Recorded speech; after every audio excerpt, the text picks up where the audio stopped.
From the Las Vegas Review-Journal studio, welcome to Season 3, Episode 5 of Mobbed Up, The Fight for Las Vegas, presented by Pro Group Management.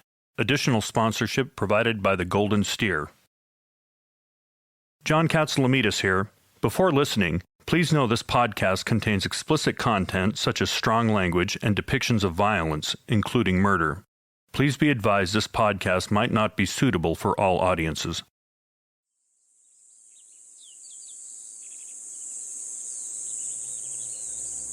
It's a sunny day in 1997 beyond the city limits in the desert outside of Las Vegas. Just before the sun begins to set, a then 58-year-old Oscar Goodman is sporting his square glasses, black fitted suit with white button-down shirt, and yellow tie. Goodman gets out of his dark Mercedes to approach another man in his 40s who has just arrived. That man is former FBI agent Rick Bacon. He is getting out of his white, open-top Chrysler Sebring. Bacon is also in a dark suit, which shows that both men mean business. They shake hands briefly. That is the last kindness either will show during this exchange, decades in the making. Rick, I've been waiting 20 years for this. 20 years to have you apologize to me. Every day of my life, Rick. All I think about is when you came into my office and you tried to set me up, you tried to frame me, you tried to entrap me, but I want you to apologize. You know, I'll tell you what, Oscar. I know some of the friends, some of the same people that you know. And they told me that that's been a thorn in your saddle for 20 years. For 20 years, I can't forget about it. And you know, that's probably one of the best pleasures in life for me, is to know that for 20 years, you knew that you actually were caught. Part 5. The meeting between Oscar Goodman and Rick Bacon was caught on camera for the documentary Mob Law. A short excerpt from the 90-minute film can be seen running in the Mob Museum today, as it shows a rare moment in history when Goodman came face-to-face with one of his adversaries. To understand the confrontation between Goodman and Bacon, we need to take it back a bit. In our second episode this season, we mentioned how influential the relationship between Goodman and Tony Spilotro was. It was Spilotro who helped set Goodman up for success within the mob and helped make Goodman's reputation known around the country. But it could also be said that the relationship made Goodman live a life even more under the microscope, as it put Goodman's often unorthodox methods into question. The FBI has said they didn't like your tactics. My tactics was to go to court and try to protect my clients' constitutional rights and stop them from engaging in prosecutorial misconduct. You've been, of course, extremely outspoken about flipping, about rats. Yeah, well, as we know them. As far as I'm concerned, I've seen the way they handle these guys. It spawns perjury. They say to them, "No, we'll let you have a pass here if you will do this or do that, if you will testify the way we want you to." Goodman knew the FBI was tracking his every move in an effort to get Spilotro, but Goodman found ways to work around communicating with his client in confidence. You get used to doing things certain ways, and that's the way we did it, that's all. And with Tony, when I would meet with him, because we knew all the electronic surveillance that was taking place by the FBI and Metro of him and his family, and at the Gold Rush, which was the jewelry store that he owned, we wouldn't even talk inside because we knew for a fact, I'm not making these things up, we found the stuff, we found the bugs. Tell me an instance where you actually found, I mean, are you talking about exposed wires, or are you talking about stuff that's placed inside? No, placed inside, all or? Different kinds. There's parabolic mics out of the Sahara Hotel, keying in on people who were talking that they were able to get. The airplane that flew over the Las Vegas Country Club that ran out of gasoline and crashed into the pond there. Right. They were there for surveillance purposes. And at the Gold Rush, we actually found bugs that were live. And of course, there was joy in Mudville when they found the bugs and said, "We got your bugs, we got your bugs." And they're listening, the FBI's listening. So they got a kick out of that. But it got to a point where Spilotro and myself, and I'm talking about attorney-client conversations on serious cases, I mean murder cases, where they were listening to what we're talking about. We had to go over to Hadland Park, and we're walking around the park so that they can't record us. With Goodman making it more challenging for the FBI to try and get anything on Tony and his other clients, Goodman recalls a time when investigators took it a step further during his daughter's bat mitzvah in Las Vegas. My daughter, she was the princess, and she wasn't. She said, "Dad, I'm not going to have a party in a hotel casino." I said, "Why?" She said, "Because Mr. Cusimano, who was an associate of Mr. Spilaccio's and a client of mine, and Mr. Spilaccio aren't able to come, and they're always so nice to me and be like slapping them in their face." So I said, "What do you want me to do?" She said, "Let's go someplace else." And it was great. She chose the inn up in Mount Charleston. Yeah. And I invited judges, senators, athletes, lawyers, good guys, and they're all driving up that hill to Mount Charleston. And at the bottom of the hill, the FBI is there taking down license plate numbers. And a lot of these cars turned around and went the other way. And all I said to myself, they're schmucks. And they missed a good party. It's intimidation tactic mostly? What do they do with this information? I mean, they harass people. I had lawyers who worked around me. They didn't do it to me, but they would stop the lawyers who were driving their car with whom Tony was associated and give them tickets, put them in the hoosegow, and for doing nothing and trying to intimidate them.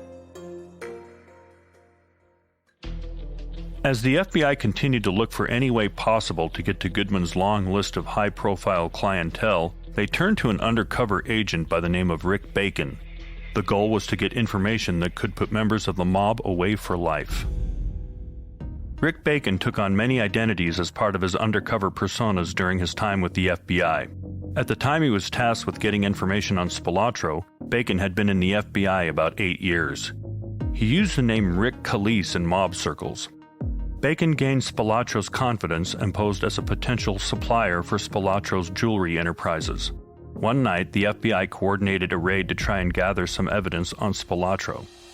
To keep his undercover persona going, Bacon told Spilaccio the FBI also searched his apartment and got evidence.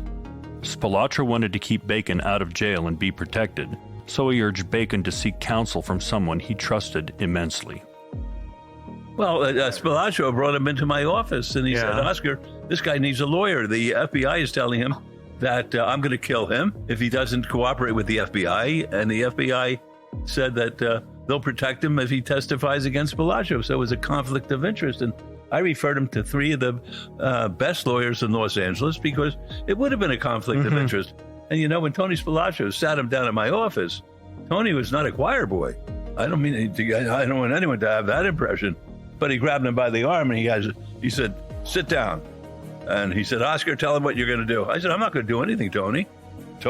I had never had that kind of a relationship with Tony where I told Tony what to do. I said, "I'm not doing it." He says, "Why?" He says, "You have to do it. Look what they're trying to do to me." I said, "Well, he's going to have another lawyer do it or else they're going to knock me out of your case based on the conflict." Goodman referred Bacon to 3 other attorneys who could help him.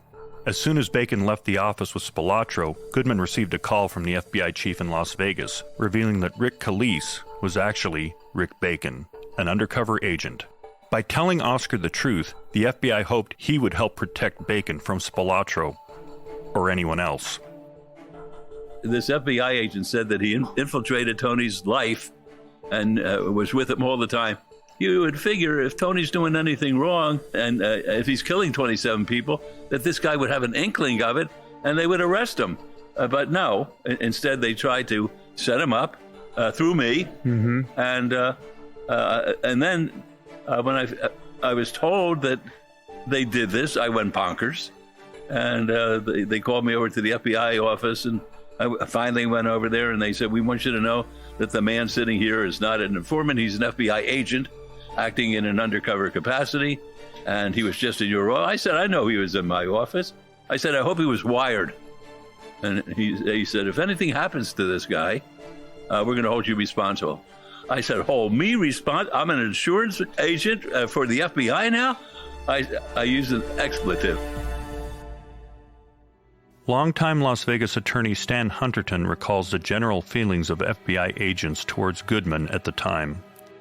I remember asking an FBI agent, I hadn't been in town too long, but I'd been here long enough to know who Oscar was and who all the other major players were. And he said, tell me what you know about this guy, Oscar. And the agent, who sadly is no longer with us, described Oscar the way you might expect an FBI agent to describe Oscar, in a very strong language, which I won't repeat here, but I obviously didn't like Oscar. Bacon and Goodman didn't meet again until 20 years later, that day beyond the city limits of Las Vegas. Goodman was hoping for an apology from Bacon for accusing him of obstructing justice in representing Spilatro and trying to entrap Goodman. That didn't happen. Instead, the two men argued over who was on the right side of the law. They drove away with no resolution, a disagreement that continues to this day. Goodman would often refer back to the operation with ridicule, including once crediting Bacon's undercover success to having a non-distinct face, a wallflower demeanor, and a very blah personality. Their feud, now more than 40 years old, is still a point of contention for Oscar, whom many openly speculated might have been more of a high-ranking advisor in the mob rather than just an attorney. You know, everybody thinks that I was a consigliere and that if someone was going to get killed here, they had to get my permission in order to kill them. You want to know something? I let them think it. Why did you do that? Why? I hope they were scared of me. There's more coming up when Mobbed Up, the fight for Las Vegas, continues after this. Can't get enough of the intrigue, drama, and excitement behind the history of Las Vegas? Live it by dining at the Golden Steer Steakhouse, the oldest steakhouse in Las Vegas and an old haunt of Tony Spilatro's. You know, the guy from the podcast you're listening to. The Golden Steer has been serving up famous and infamous customers since 1958, from mobsters to the Rat Pack, Muhammad Ali to Holly Madison. Enjoy this classic experience in person or try their world-famous best steaks on earth in the comfort of your own home by ordering today at goldensteerlasvegas.com. After the sting attempt by Rick Bacon, there were members of law enforcement on both the local and federal levels who believed strongly that Oscar was more than just a defense attorney for the mob. They felt he was somehow more ingrained in the daily business. Bacon even claimed that Tony Spilatro often referred to Oscar Goodman as Mr. O, framing him as a higher-ranking authority than what he projected. Oscar maintains the witch hunt against him by the FBI continued for years.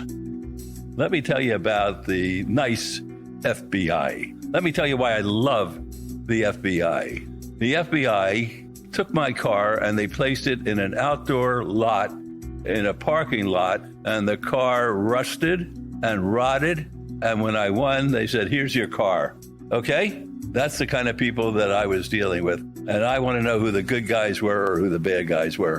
And as far as I'm concerned, I said it before, I'll say it again. I've never been involved in a situation in court where the FBI hasn't lied or cheated.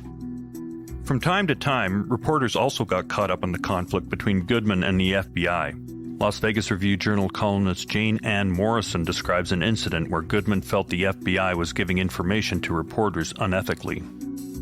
There was one story that you may not be aware of. Just before Spilatro was indicted, Oscar Goodman subpoenaed 5 journalists who all reported that Anthony Spilatro was about to be indicted. I was one of those 5. He argued that the journalists needed to take the stand and reveal the source of those news accounts. Judge Claiborne was the judge hearing the motion that would have required us to testify. And even though they were friends, Claiborne threw it out immediately. You know, he was not going to take on 5 journalists in Las Vegas to force them to. I mean, that would have made national news, and we wouldn't have told anyway. But it would have been a dog and ponies show, and that's what it was. You know, we got the motion. We all had to show up. We hired Mark Ghislaine, one of the prominent civil attorneys of the time. He argued it, and Harry Claiborne didn't take long to throw it out. It wasn't at that time, but it was like a day or two later that he threw it out, and he said that there was no evidence of impropriety between FBI agents and reporters. Mob Museum Vice President of Exhibits and Programs Jeff Schumacher sheds light on the feud between Goodman and government officials. I think that he was such an adversary for law enforcement that they became incredibly frustrated by him and wanted to try to expose what they believed to be his dishonesty or his collusion with the mob. They never did successfully do that, and I don't believe. And, certainly not in court. Oscar's record as a defense attorney for the mob suggests that he did exactly what a defense attorney is supposed to do. He represented his clients vigorously and within the law. Now, do I know what's in the darkest corners of Oscar's background when it comes to interacting with these individuals? I do not. But what I do know is that he insists repeatedly and consistently that he made a lot of money from the mob, from defending the mob. He freely admits that. And he understands that these individuals may or may not have committed some heinous crimes. But he looks at this very much through this philosophical lens, which is, certainly part and parcel of the American system, which is everybody's entitled to a defense, and everybody's entitled to a good defense. So his mission in his life was to provide a good defense. Are there a few occasions where there was a gray area and, that maybe the mob guys wanted him to cross the line and there was a temptation there but he didn't do it? Or are there occasions where, in hindsight, he's like, I wish I hadn't done that? Perhaps. With the government depending more on wiretaps, one 1990 case gave the government a leg up on claims Oscar had been making for years that the mafia didn't exist. It could be seen as a hit to Goodman's credibility, having defended so many clients in the mob up to that point. At the time, he was representing Boston mobster Vinny the Animal Ferrara. Ferrara was indicted in a racketeering case that also included several murders. The prosecution would go on to win, but the case was later overturned because of clear prosecutorial misconduct. Ferrara and his co-defendants, including J.R. Russo, had been picked up on an FBI tape conducting a mafia induction ceremony, which is when an associate is turned into a made man. A made man means that by taking the loyalty oath, your body and soul are now owned by the mafia family. You are joining a new family that takes a higher priority than your wife, children, or anybody or anything else. If the mafia boss orders you to kill your son or daughter, you have to do it. The feds had gotten a tip from an informant and had hidden bugs in a home in Medford, Massachusetts. It was the first time a secret initiation ceremony had ever been recorded and gave the government concrete proof to throw back in Goodman's face. I get a phone call from a fellow by the name of Jeff Auerhan, who has to be one of the biggest pieces of crap who ever lived. He was a U.S. attorney up in Boston, and he should have lost his license a long time ago. We got you, Goodman. I said, you got me? How did you get me? We've recorded a mafia induction ceremony. Apparently, Vinny was with a group of guys in a basement up at Medford, Massachusetts, near Tufts University, and the government came in, put a bug in the place, and they had a mafia induction ceremony, and they went through the whole thing, and they called out. They were so happy that they were happy they could call me and say I could no longer deny the mafia existing, more so than getting evidence against my client. It was incredible. That was the big thing, was getting the recorded ceremony. Had a great judge up in Boston, Mark Wolf. He was on the short list for the Supreme Court of the United States, and I'm not going to tell you he liked me. Most judges didn't care for me. Judge called me in. He said, Mr. Goodman, this is your last chance, really. I'm going to let this tape in unless you can show me something, and it's not going to be the easiest case to win. I said, well, my client said that they didn't murder. There were 3 murders in the case. And they said they didn't murder anybody. They may have done some other things, but I can't ask him to plead guilty. He said, well, why don't you go and talk to him? And I said, fellas, I got a tough one here. I said, I could win the kidnapping. When I say I could win, my best judgment is I think I could win. I could win the robbery. I could win the stolen fish.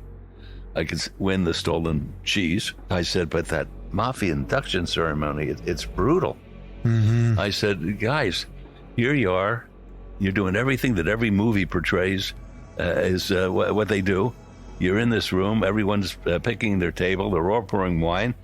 And you say, give me your finger. And you prick the finger.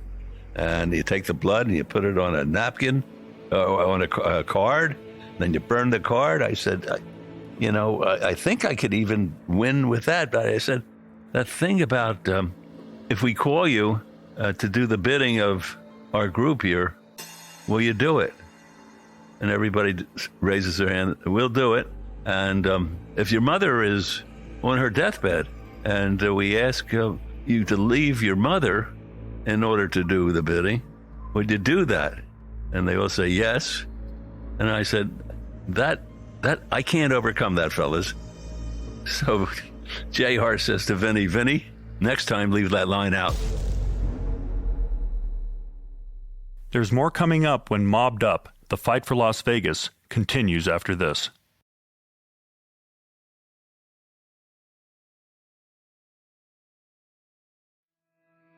Ferrara and 4 others pled guilty to various charges under deals that spared them even longer sentences.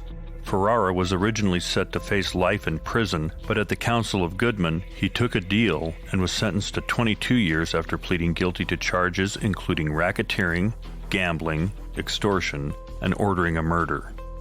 After decades spent representing clients notorious in the mob and even defending himself against government officials, the pressure could be seen as insurmountable. Always in the public eye, always facing ridicule. But none of it fazed Goodman. But that's the kind of pressure that most lawyers, number one, wouldn't want.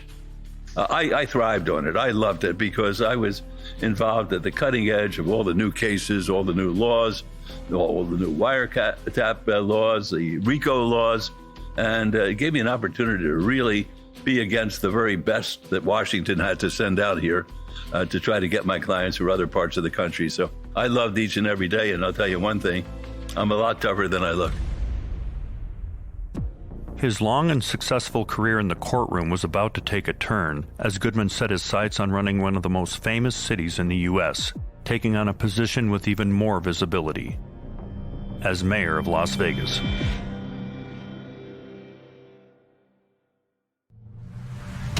On part 6 of Mobbed Up, the fight for Las Vegas, the stakes are raised as Goodman takes office as the mayor of Las Vegas.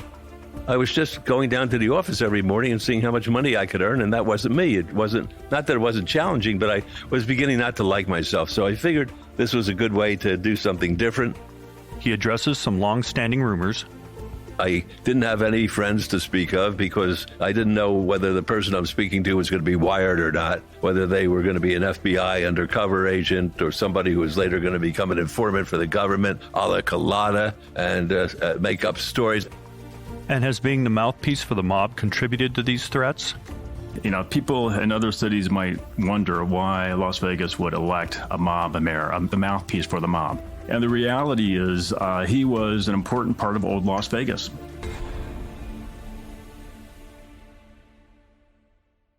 This has been Part 5, Season 3 of Mobbed Up, a production of the Las Vegas Review-Journal in partnership with the Mob Museum. If you like what you hear, please subscribe to the series on Apple Podcasts, Spotify, or wherever you're listening right now. Be sure to leave us a rating or review. Production staff includes Managing Editor Anastasia Hendricks, Producer Carrie Roper, Field and Studio Production by Larry Meir, Sound Design and Mix by Greg Conway. Special thanks to Oscar's Steakhouse in downtown Las Vegas at the Plaza for hosting us on site. And our guests, Jeff Schumacher, Jane Ann Morrison, and Stan Hunterton. To learn more about Mobbed Up, visit lvrj.com/podcasts. I'm Review Journal columnist John Katsalamidis. Thanks for joining us, and we'll see you on the next episode.